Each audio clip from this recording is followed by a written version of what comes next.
le bleu, le blanc et le noir, ainsi que toutes les autres couleurs. Toutes les nouvelles du soccer passent par lui. Du Can Foot Club, voici Nilton Georges. Et il a son thème. Salut Nilton, comment vas-tu? Salut Nilton. Salut LP, salut Gilbert, ça va bien? Ça va bien toi? Pas mal.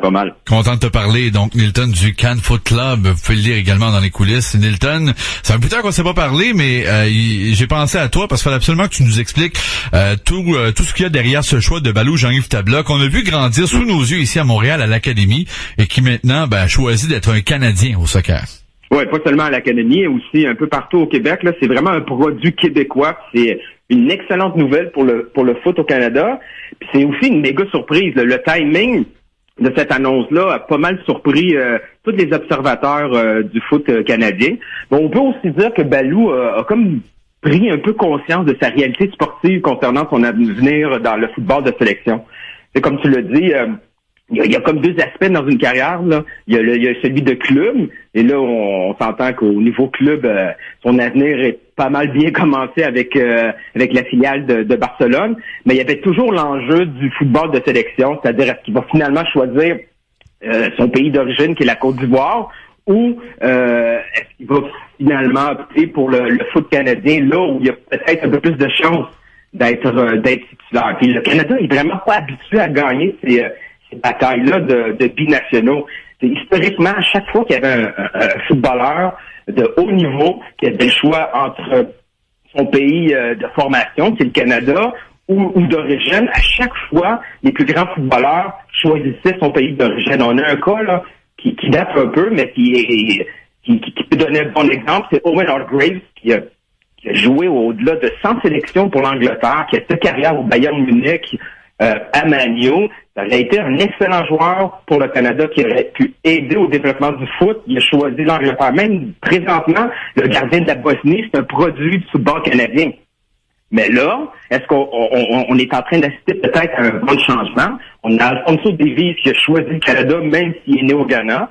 Le Ghana, c'est pratiquement l'équivalent de la Côte d'Ivoire, là. C'est une sélection très, très importante. Et là, on se retrouve avec Balou, un autre espoir offensif canadien, qui choisit la sélection du Canada. Le rêve de tous les joueurs de soccer au monde, c'est de participer à la Coupe du Monde. Faut que ton pays soit qualifié. On sait que le Canada, c'est pas, on peut pas donner cet argument-là très très souvent.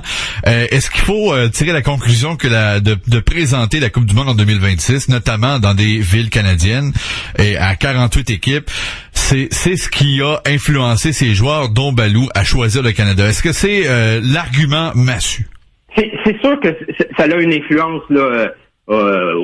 Très, très, très importante. Mais je crois aussi que Balou, éventuellement, a pris conscience que, de façon réaliste, se faire appeler par la Côte d'Ivoire, ça devenait de plus en plus faible comme possibilité. La Côte d'Ivoire, il y a de la concurrence qui joue pas seulement en 3e division d'Espagne. Là. C'est des Ivoiriens qui jouent dans les meilleurs clubs européens, dans les premières divisions.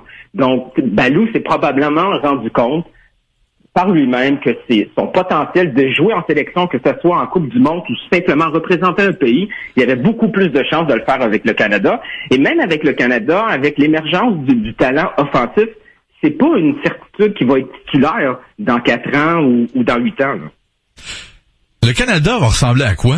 Parce que on a hâte et on voit que le soccer est en effervescence partout au pays. La MLS, dans les 3 marchés, là, ça fonctionne très bien. D'ailleurs, on a une équipe championne à Toronto.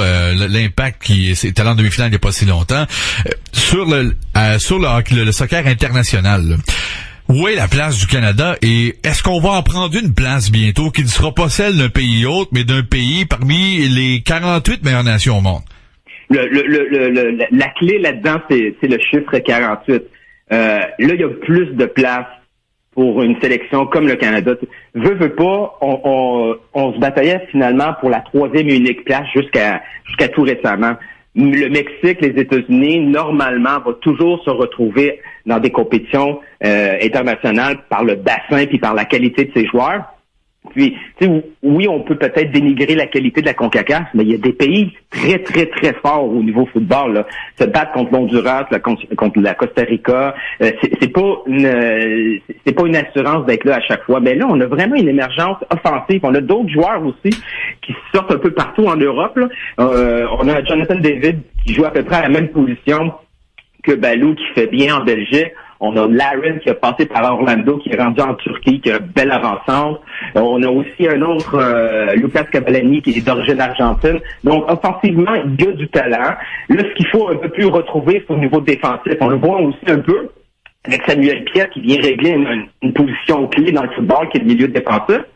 Mais on voit aussi moins de refus. Avant, ce qu'on voyait principalement, c'est des joueurs qui préféraient rester avec leur club en Europe pour pas venir en sélection parce qu'ils trouvaient que c'est une perte de temps. Et là, de plus en plus, les joueurs veulent venir jouer pour le Canada, puis développer aussi leur jeu avec la sélection. Le plus gros défi de la sélection canadienne, c'est de jouer beaucoup de matchs pour finalement se retrouver, avoir une cohésion au niveau de l'équipe. Là, on connaît Alphonso Davies, Balou Jean-Yves Tabla. On peut dire qu'en 2026, là, à son milieu de carrière, le milieu Samuel Piette va être là dans la délégation canadienne. Est-ce que tu as d'autres noms là, du 11, à ton avis, qui va partir? C'est loin, là, mais la Coupe du Monde en 2026. Est-ce qu'on en connaît d'autres? Il y a probablement des petits jeunes de 13, 14, 15 ans qu'on connaît à peine qui vont se retrouver là. Le foot, ça change tellement vite. Je vais prendre un exemple de la France. Mbappé, il y a 3 ans, personne connaissait Mbappé, puis c'est une star internationale. C'est tellement un jeu dangereux. Très souvent, dans les articles de foot, ce qui est intéressant, c'est qu'ils vont sortir les fameux 11 de 2018 faits en 2010. Et on se retrouve avec des noms qui ont complètement disparu de la map, là. Puis très souvent, les binationaux vont prendre entre guillemets, des mauvaises décisions basées justement sur du court terme. Un gars comme Didier Drogba, c'est un produit du foot français. C'est un exemple, c'est l'exemple Balou en France. Oui. Il est parti de la Côte d'Ivoire en France il y a 5 ans. Il a été formé en France. Il jouait dans une équipe de Division 2. Donc, il s'est dit, bon, j'ai peu de chance de jouer en France, j'ai peu de chance de faire la Coupe du Monde, donc je vais prendre pour mon pays d'origine, la Côte d'Ivoire.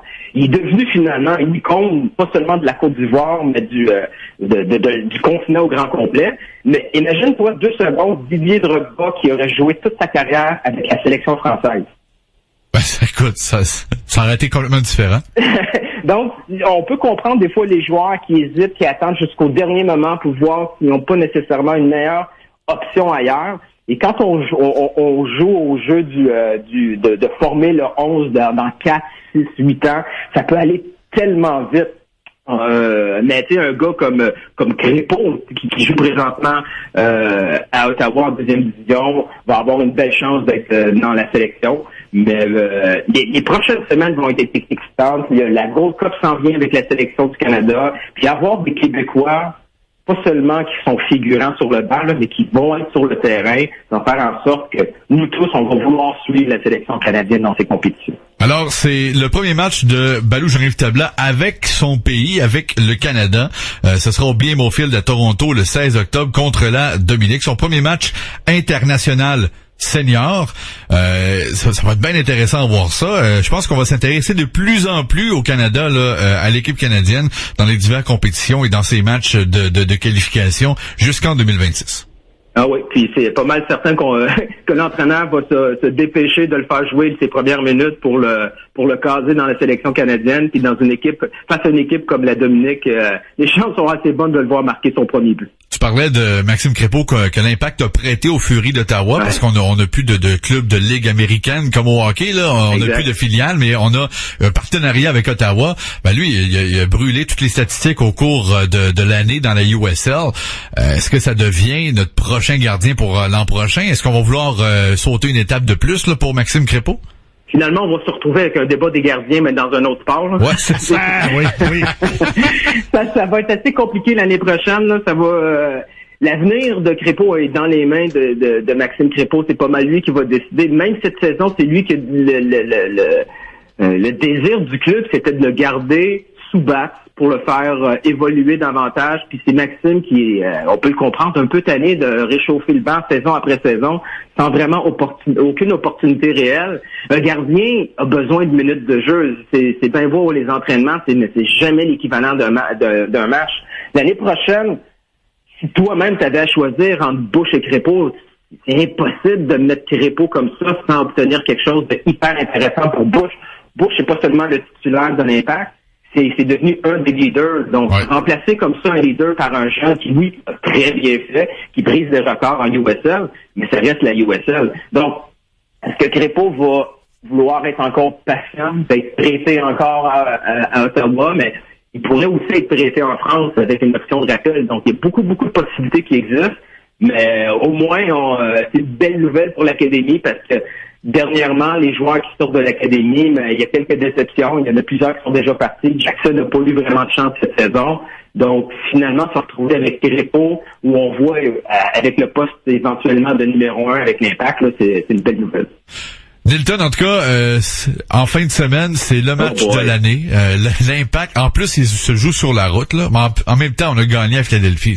Tout est possible, là. L'Impact est en mission actuellement. Sauf que, je sais pas comment tu le sens. Je sens que les joueurs sont contents d'avoir sauvé les meubles face au New York City FC avec un verdict nul. Mais il va falloir sortir la plus grosse performance de l'année face au DC United qui va très bien depuis la demi-saison. Bon, oui, mais c'est probablement le match de l'année. Pour ceux qui regardent pas trop souvent l'Impact de Montréal à la télévision, là, c'est un boss. C'est un match de série. Wayne Rooney a complètement transformé ce club-là. Là. DC United était dans les bas-fonds l'année passée. C'était la disgrâce totale dans ce club-là. Il est arrivé là un peu contre une tendance actuelle parce que la MLS avait la réputation d'accueillir les semi-retraités européens. Puis quand Rooney est arrivé en MLS, il y avait déjà ce tag-là avant qu'il joue ses premières minutes. Mais Wayne Rooney, il n'est pas arrivé ici en touriste. Il a transformé le club. Il s'est vraiment bien acclimaté au foot nord-américain. Il a transformé un joueur à côté de lui qui est Acosta, qui était bien là, comme milieu offensif, mais il s'est vraiment développé à côté de Wayne Rooney. Ça va être tout un défi défensif. Là. L'Impact est devenu une bonne équipe défensive, mais là, ça va être d'autres choses. Puis DC, eux, ils ont c'est un match sans lendemain. Montréal peut quand même espérer faire les séries s'ils perdent. S'ils font un match nul, c'est pas si mal. Mais si DC perd ce match-là, c'est pratiquement fini. Puis on va voir un club là, qui va vraiment tout donner pendant ce match-là. Mais il y a de l'espoir défensivement DC, c'est pas tout à fait ça. Nilton Georges, merci beaucoup pour ton temps ce matin. Bonne journée. Salut, bon impact. Bye. Salut, on parle de gardien de but là, du débat de l'an prochain. Le Maxime Crépeau là, en USL présentement, cette année, 28 départs sur les 31 matchs. Là-dessus, il y a 13 blanchissages. C'est un record de la USL, qui est la ligue juste en dessous de la MLS en Amérique du Nord. Il y a 2 pénaltys arrêtés, moyenne de 1,04 buts par match. Là.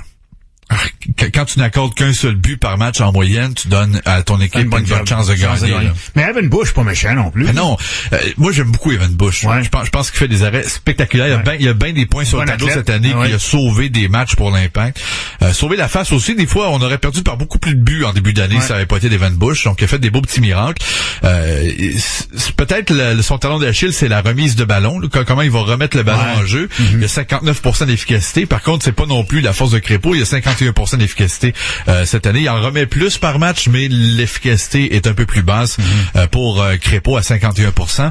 Ben, en tout cas, c'est moi Evan Bush, je dirais pas dehors, sauf qu'en même temps, c'est le fun de voir un Québécois Crépeau. Ben c'est le fun. Oui, exact. Et au moins, il croupit pas sur le banc. Il travaille en USL présentement. Exact. Donc, on va voir.